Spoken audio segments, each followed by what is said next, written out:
Halo penonton, Perang Salib adalah kumpulan gelombang dari pertikaian agama bersenjata yang dimulai oleh kaum Kristiani pada periode 1095 sampai 1291. Tujuannya adalah menguasai Yerusalem, tempat suci tiga agama. Dan inilah beberapa tokoh yang berpengaruh pada Perang Salib. Richard I adalah Raja Inggris antara tahun 1189 sampai 1199. Ia sering juga dijuluki Richard si Hati Singa karena keberaniannya. Richard pertama terkenal sebagai salah satu tokoh dalam Perang Salib, di mana salah satu keberhasilannya dalam perang tersebut adalah merebut Siprus untuk mendukung pasukan salib.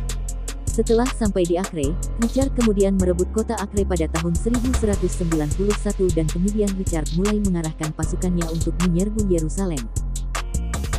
Salahuddin Al-Ayyubi adalah seorang jenderal dan pejuang Muslim Kurdi dari Tikrit, daerah utara Irak saat ini.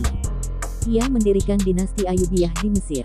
Salahuddin terkenal di dunia Muslim dan Kristen karena kepemimpinan, kekuatan militer, dan sifatnya yang ksatria dan pengampun pada saat ia berperang melawan tentara salib.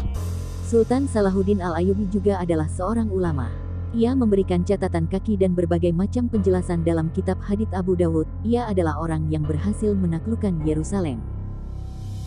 Raja Baldwin keempat dari Yerusalem, yang juga dikenal sebagai Raja Kusta, memerintah pada abad ke-12.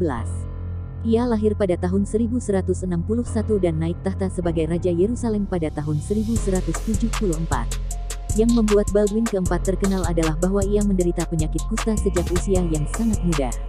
Meskipun terjangkit penyakit ini, ia berhasil memimpin kerajaannya dengan baik selama beberapa tahun. Walaupun kondisinya semakin memburuk, Baldwin keempat bahkan terlibat dalam pertempuran melawan Salahuddin Al-Ayyubi atau Saladin meskipun dalam keadaan fisik yang sangat lemah.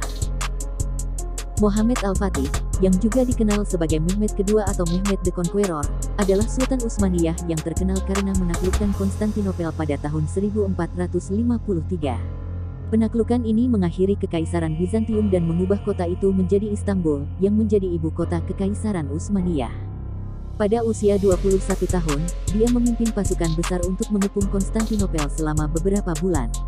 Pada tanggal 29 Mei tahun 1453, pasukannya berhasil menaklukkan kota tersebut, mengakhiri lebih dari 1000 tahun pemerintahan Bizantium.